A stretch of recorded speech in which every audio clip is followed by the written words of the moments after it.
Breaking news, ఇరాన్పై యుద్ధం ఇంకా అయిపోలేదు. అమెరికా అటువంటి సంకేతాలే ఇస్తోంది.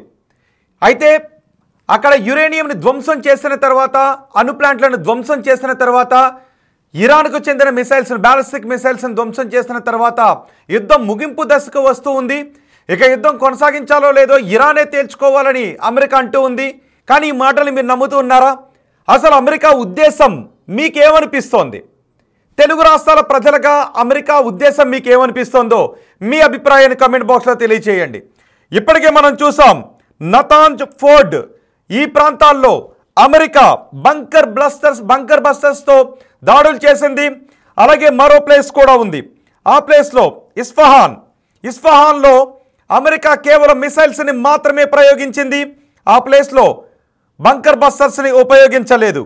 కానీ ఇప్పుడు ఇస్ఫహాన్లోనే పెద్ద ఎత్తున ఇరాన్ న్యూక్లియర్ పదార్థాన్ని దాచిందని చెప్తున్నారు. అణుబాంబులు తయారు చేయడానికి కావలసిన పదార్థాన్ని, అక్కడ శుద్ధి చేసిన యురేనియాన్ని దాచిపెట్టిందని చెప్తున్నారు. చిన్న చిన్న కంటైనర్లలో, అవసరమైతే కార్లలో కూడా యురేనియాన్ని పోర్ట్ నుంచి తరలించేసినట్టుగా చెబుతూ ఉన్నారు. ఇప్పటికే ఇజ్రాయెల్ అంటూ ఉంది, ఇరాన్ ఎక్కడ ఈ యురేనియాన్ని దాచిపెట్టిందో మాకు తెలుసు. ఆ విషయాన్ని అమెరికా దృష్టికి తీసుకుని వెళ్ళాం. త్వరలోనే అందుకు కావాల్సిన చర్యలు తీసుకోవాలి అని అమెరికా అధ్యక్షుడిని కోరాము అని నెతన్యాహు అంటూ ఉన్నారు. అటు జేడీ వాట్సన్, అమెరికా ఉపాధ్యక్షుడు జేడీ వాట్సన్ ఏమంటున్నారో తెలుసా? ఇరాన్లో యురేనియం నిల్వలు ఎక్కడున్నాయో మాకు తెలియదు అని చెప్తూ ఉన్నారు. కానీ ఎక్కడెక్కడైతే అనుమానాలు ఉన్నాయో, ఇటు ఫోర్డ్ కావచ్చు, అటు నతాంజ్ కావచ్చు, ఈ రెండు ప్లేసుల్లోనూ అమెరికా ప్రయోగించిన B-2 బాంబర్లతో అత్యాధునిక క్షిపణులను ఉపయోగించి, బంకర్ బస్తాలను ఉపయోగించి, అంటే 62 కిలోమీటర్లు భూమి లోపలికి చచ్చుకుని వెళ్ళిపోయి అక్కడ పేలుడును సృష్టించే అత్యాధునిక క్షిపణులను 6 ఉపయోగించింది, వాటిని పేల్చేసింది. కానీ ఇప్పుడు ఏమంటున్నారంటే ఇస్ఫహాన్లోనే అత్యధిక నిల్వలు ఉన్నాయని చెప్తున్నారు. ఇస్ఫహాన్లో కేవలం భవనాలను మాత్రమే ధ్వంసం చేశారు. అంటే ఇప్పుడు అమెరికా మరోసారి ఇరాన్పై విరుచుకు పడబోతోంది. అమెరికా మరోసారి ఇరాన్లో విధ్వంసాన్ని సృష్టించబోతోంది అనే సంకేతాలు వస్తూ ఉన్నాయని చర్చించుకుంటూ ఉన్నారు. మరి ఏం జరగబోతుంది? అసలు మీకేమనిపిస్తోంది? అమెరికా ఎలా ప్రవర్తిస్తుందో తెలిసిన మీరు అమెరికా తీరు గురించి ఏమనుకుంటూ ఉన్నారు? ట్రంప్ వ్యవహార శైలి గురించి తెలిసిన మీరు ఇరాన్ విషయంలో ట్రంప్ ఏం చేయబోతున్నాడని మీకు అనిపిస్తోంది? నిజంగానే మనం కూడా చూసాం, సద్దాం హుస్సేన్ని అంతమొందించినప్పుడు కూడా, సద్దాం హుస్సేన్ ఉరితీసేటప్పుడు కూడా సద్దాం హుస్సేన్ మీద చేసిన ఆరోపణలు ఏంటి? సద్దాం హుస్సేన్ పెద్ద ఎత్తున అణుబాంబులు తయారు చేశాడు, అణుబాంబులు నిర్వీర్యం చేయాలని అనుకుంటున్నామని అప్పట్లో సద్దాం హుస్సేన్ ఉరితీశారు కదా. ఎంతమందికి గుర్తుంది? సద్దాం హుస్సేన్ ఉరితీసినప్పుడు ఘటన ఎంతమందికి గుర్తుంది? మీ అభిప్రాయాన్ని కామెంట్ బాక్స్లో తెలియచేయండి. సద్దాం హుస్సేన్ ఉరితీసినప్పుడు ఏమన్నారు? ఇరాక్ పెద్ద ఎత్తున అణుబాంబులను తయారు చేసిందే సద్దాం హుస్సేన్ తయారు చేస్తాడన్నారు. కానీ సద్దాం హుస్సేన్ ఉరి తీసిన తర్వాత కానీ, సద్దాం హుస్సేన్ పట్టుకున్నప్పుడు కానీ ఎక్కడా కూడా అణుబాంబులను పట్టుకోలేకపోయారు. అమెరికా అణుబాంబులను స్వాధీనం చేసుకోలేకపోయింది. ఇప్పుడు ఇరాన్ విషయంలో అమెరికా, ఇజ్రాయెల్ ఏం చెప్తూ ఉన్నారు? శుద్ధి చేస్తున్న యురేనియాన్ని దాచారు అని. నిజానికి మీకు గుర్తుందా? ఇప్పుడు ఒక్కసారి ఆపరేషన్ సింధూర్ని కూడా మనం గుర్తు చేసుకుందాం. మనం పాకిస్తాన్పై దాడి చేసినప్పుడు కిరాణా హిల్స్పై మనం దాడి చేసాం. కిరాణా హిల్స్కి దగ్గరలో ఉన్న ఒక ఎయిర్పోర్ట్పై మనం దాడి చేసినప్పుడు, అంటే 10 కిలోమీటర్ల దూరం, కిరాణా హిల్స్ పాకిస్తాన్ అణుస్థావరాలు ఉన్న ప్రదేశం, దానికి 10 కిలోమీటర్ల దూరంలో ఉన్న ఒక ఎయిర్పోర్ట్పై దాడి చేసినప్పుడు, ఎయిర్ బేస్పై దాడి చేసినప్పుడు కిరాణా హిల్స్ వణికింది. కిరాణా హిల్స్లో అణుస్థావరాల నుంచి లీకేజ్ ఏర్పడిందని అటు అమెరికా నుంచి ఒక విమానాన్ని పంపించారు, అటు టర్కీ నుంచి నిపుణులను పంపించారు. ఒకవేళ అణు లీకేజ్ జరిగితే, యురేనియం లీకేజ్ జరిగితే తక్షణం తీసుకోవాల్సిన చర్యల గురించి అమెరికా వణికిపోయింది. అప్పుడు కేవలం పాకిస్తాన్ కాదు. మరి ఇప్పుడు ఇరాన్లో అణుస్థావరాలపై దాడి చేసినప్పుడు, అణుస్థావరాలను ధ్వంసం చేసినప్పుడు లీకేజ్ రాదా? ఇరాన్లో అణుస్థావరాలను ధ్వంసం చేసినప్పుడు, ఫోర్ట్ కావచ్చు, నతాంజ్ కావచ్చు, అక్కడ అణుస్థావరాలను ధ్వంసం చేస్తే లీకేజ్ రాదా? మరి ఆ లీకేజ్తో ఈ పాటికి ఇరాన్ ఏమైపోయి ఉండాలి? అణుధార్మికత పెద్ద ఎత్తులో వచ్చి ఇరాన్ నాశనం అయిపోయి ఉండాలి కదా. అంటే అమెరికా చేస్తున్నటువంటి ఈ దాడిలో ఏమీ చేయలేకపోయిందా? అప్పుడు ఇరాక్పై ఏదైతే చేసిందో, పెద్ద ఎత్తున అణు ఆయుధాలు ఉన్నాయని సద్దాం హుస్సేన్ పట్టుకుని ఉరితీసి చంపేసిందో, ఇప్పుడు ఇరాన్ విషయంలో కూడా అమెరికా అలాగే చెప్తూ ఉందా? ఇంకా ఎక్కడ దాచారో తెలియాల్సి ఉంది అని చెప్తున్నారు. కార్లలో, ట్రక్కుల్లో యురేనియాన్ని తరలించేశారని చెప్తున్నారు. కార్లలో, ట్రక్కుల్లో, బైకుల మీద, సైకిల్ మీద యురేనియాన్ని తరలించేసే అవకాశం ఉంటుందా? అంత అజాగ్రత్తగా యురేనియాన్ని తరలించే అవకాశం ఉంటుందా? బహుశా ఇరాన్ కూడా అదే చెప్తుంది. ఎందుకంటే ఇక్కడ చాలా అనుమానాలు వ్యక్తమవుతున్నాయి. ఇరాన్ ఏముంది? ఒక బాంబును చూపించింది, త్వరలో దేవుడు కరుణిస్తే త్వరలో మేము అణుబాంబును తయారు చేయబోతున్నామని. అంటే 400 కిలోల శుద్ధి చేసిన యురేనియాన్ని ఇరాన్ దాచిపెట్టింది అని ఇజ్రాయెల్ దగ్గర పక్కా సమాచారం ఉంది. ఇజ్రాయెల్ ఇంటెలిజెన్స్ మొసాద్ తక్కువగా అంచనా వేయలేం.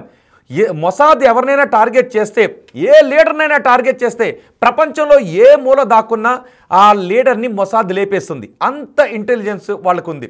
సో ఇప్పుడు ఏమంటూ ఉంది ఇజ్రాయెల్, ఏమంటుంది, మాకున్న ఇంటెలిజెన్స్ ప్రకారం ఇరాన్ 400 కిలోల శుద్ధి చేసిన యురేనియాన్ని దాచిపెట్టిందని చెప్తున్నారు.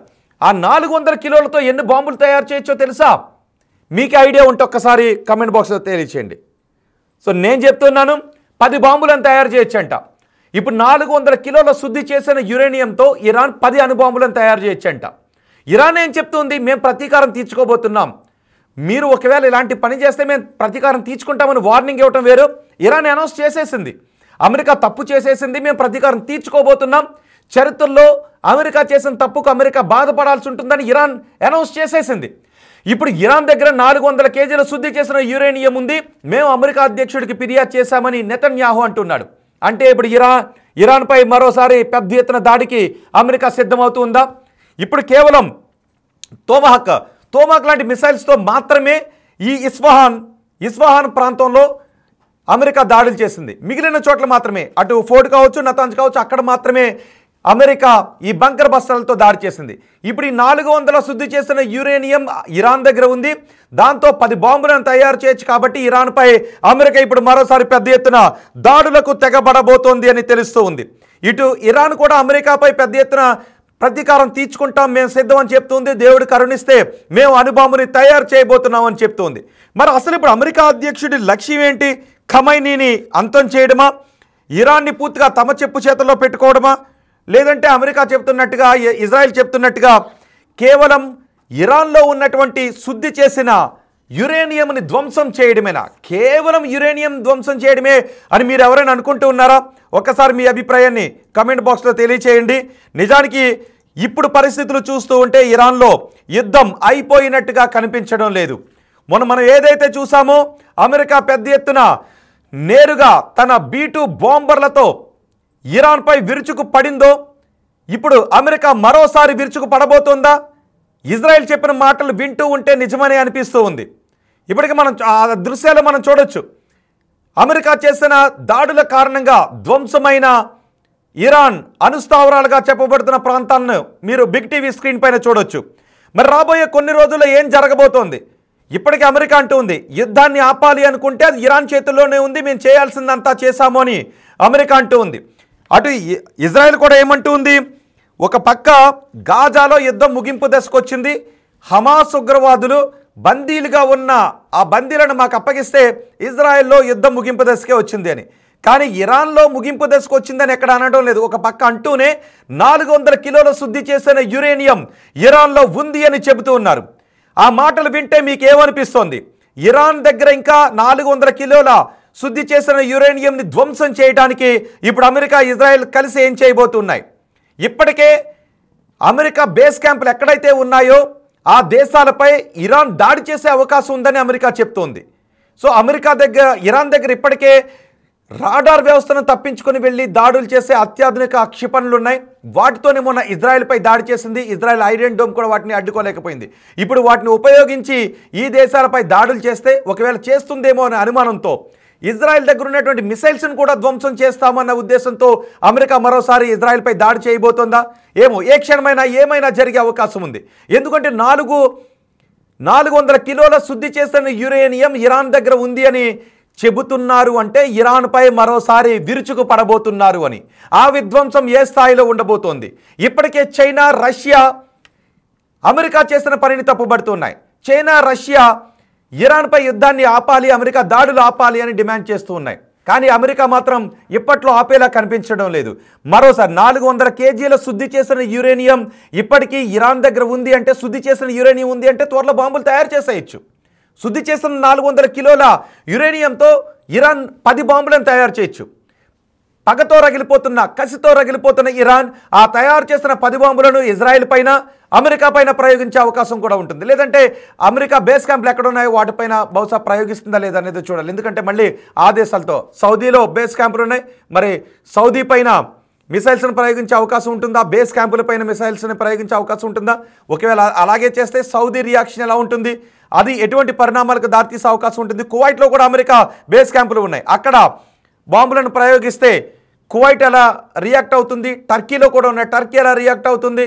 ఇప్పుడు కేవలం రష్యా ఇటు చైనా మాత్రం ఇరాన్పై దాడిని ఖండిస్తున్నాయి. కానీ ఆ దేశాలు డైరెక్ట్గా ఇరాన్కు పూర్తి స్థాయిలో సపోర్ట్ వచ్చి అమెరికా ప్రయోగించే యుద్ధ విమానాలకు ఎదురు వెళ్ళి నిలబడే పరిస్థితి ఉంటుందా? గతంలో అంటే మనం చూసాం 1971లో పాకిస్తాన్కి మనకి వార్ జరుగుతున్నప్పుడు మనం బంగ్లాదేశ్ని సెపరేట్ చేసే సమయంలో రష్యా ఒక వార్ నౌకను మనకు పంపించింది. గుర్తుందా? ఎంతమంది గుర్తుందో ఒక్కసారి కమెంట్ బాక్స్లో తెలియచేయండి. అప్పుడు మనపైకి అమెరికా వార్షిప్ను పంపించింది. భారత్ పైకి వ్యతిరేకంగా భారత్పై యుద్ధం చేయడానికి. అమెరికాని బుద్ధిని సహజంగా నమ్మలేం. చాలా సందర్భాల్లో అమెరికా బుద్ధి గోడ మీద పిల్లిలా ఉంటుంది, ఎటు దూకుతుందో చెప్పలేం. అలాంటిది ట్రంప్ అమెరికాకు అధ్యక్షుడిగా ఉన్నాడంటే నిమిషానికో మాట మాట్లాడే ట్రంప్ ఏ క్షణానికి ఎలా ఆలోచిస్తాడో చెప్పలేం. కాబట్టి అప్పట్లో మన మీదకే వార్ నౌకను పంపిస్తే రష్యా ఒక అడ్డంగా ఒక వార్షిప్ను పంపించి భారత్పై యుద్ధం చేస్తే మాపై యుద్ధం చేసినట్టే అని అమెరికా అప్పుడు మనకి నిలబడింది. అందుకే అమెరికా మనకి శాశ్వత రష్యా మనకి శాశ్వత మిత్రుడయ్యింది. ఇప్పుడు రష్యా ఇరాన్పై దాడులను ఖండిస్తుంది. కానీ మనం తటస్థంగానే ఉన్నాం. ఏ దేశానికి మనం సపోర్ట్ చేయడం లేదు, ఏ దేశానికి వ్యతిరేకంగానే వెళ్ళడం లేదు, మనం తటస్థంగానే ఉన్నాం. కానీ రష్యా చైనా మాత్రం ఇరాన్ దాడులను ఖండిస్తూ ఉన్నారు. కానీ నేరుగా ప్రత్యక్షంగా సపోర్ట్ చేసే అవకాశం ఉంటుందా లేదా అనేది క్వశ్చన్ మార్క్గా ఉంది. ఒకవేళ అమెరికా మరోసారి ఇరాన్పై విరుచుకు పడితే ఏదైనా దేశాలు ఇరాన్కి సపోర్ట్ ఇచ్చే అవకాశం ఉందని మీరు అనుకుంటూ ఉన్నారా? మీ అభిప్రాయాన్ని కమెంట్ బాక్స్లో తెలియచేయండి. కానీ 400 కేజీల శుద్ధి చేసిన యురేనియాన్ని ఇరాన్ దాచిపెట్టిందని చెప్తున్నారు. ఈ దాచిపెట్టిన యురేనియం కోసం అంటూ అమెరికా మరోసారి బహుశా దాడులు చేసే అవకాశం ఉంది. ఆ దాడుల తీవ్రత, ఆ దాడుల పర్యవసానం ఎలా ఉంటుందో అనే భయాన్ని కూడా ఇప్పుడు ప్రపంచం వ్యక్తం చేస్తుంది. మీరేమనుకుంటున్నారు? మీ అభిప్రాయాన్ని కమెంట్ బాక్స్లో తెలియచేయండి. మరోసారి అమెరికా ఇరాన్పై విరుచుకుపడే అవకాశం ఉందా? అలా విరుచుకుపడితే జరిగే పర్యవసానాలు ఏంటి? ఇది 3వ ప్రపంచ యుద్ధానికి దారితీసే అవకాశం ఉందని అనుకుంటూ ఉన్నారా? ఇప్పటికే మనం చూసాం ఇస్ఫహాన్ పై కూడా బంకర్ బస్తర్ లాంటి బాంబులను ప్రయోగించే అవకాశం ఉందా? ఇప్పటివరకు మొన్న జరిగిన దాడిలో మనం చూసాం నతాంజ్, ఫోర్డ్ ఈ 2 ప్లేసుల్లోనూ బంకర్ బస్తర్ బాంబులను ప్రయోగించింది. ఇస్ఫహాన్లో మాత్రం తోమహక్ మిసైల్స్ను ప్రయోగించింది.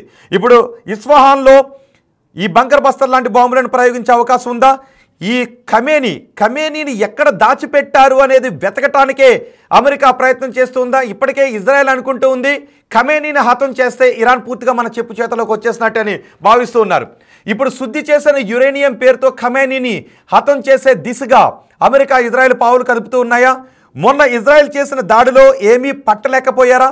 నిజానికి మనం ఒక్కసారి కిరాణా హిల్స్ సంఘటన మరోసారి మనం గుర్తు చేసుకుంటే కిరాణా హిల్స్లో మనం వేసిన బ్రహ్మోస్ దెబ్బకే కిరాణా హిల్స్ వణికిపోయాయి. ధార్మికత లీక్ అవుతుందని అన్నారు. మరి ఏకంగా అణుస్థావరాన్ని బంకర్ బస్టర్స్ లాంటి బాంబులతో కొట్టేస్తే ఇరాన్లో ఈ పాటికి ఎంత యురేనియం లీక్ అయి ఉండాలి, ఎంత రేడియేషన్ వ్యాప్తి చెంది ఉండాలి? మరి ఇప్పుడు అక్కడ ఏం జరిగింది? నిజానికి ఫోర్డ్, నతాజ్లో ఏం జరిగింది? యురేనియం శుద్ధి చేసే కర్మాగారాలపై దాడి చేశారా, లేదా యురేనియాన్ని వేరే చోటికి నిజంగానే ఇరాన్ తరలించిందా? ఆ పేరుతో ఇప్పుడు అమెరికా మరోసారి దాడి చేయబోతుందా అనే ఒక ప్రశ్న, ఒక ఆందోళన కూడా వ్యక్తమవుతుంది. సో మొత్తానికి యుద్ధం అయిపోలేదు. ఇరాన్పై అమెరికా మరోసారి దాడికి సిద్ధమవుతుంది. ఇజ్రాయెల్ అధ్యక్షుడు నెతన్యాహు అదే విషయాన్ని అమెరికా అధ్యక్షుడు దృష్టికి తీసుకువెళ్లారు. అమెరికా అధ్యక్షుడు కూడా దీనిపై త్వరలో నిర్ణయం తీసుకుంటారు అని భావిస్తున్నాను అని నెతన్యాహు అంటున్నారు. మరి ట్రంప్ ఇప్పుడు ఏం చేయబోతున్నారు? మరోసారి ఇరాన్పై సృష్టించబోయే ఆ విధ్వంసం ఎలా ఉండబోతుంది అన్నదే ఇప్పుడు ప్రపంచం చర్చించుకుంటుంది. మీరేమనుకుంటున్నారు? మీ అభిప్రాయాన్ని కమెంట్ బాక్స్లో తెలియచేయండి.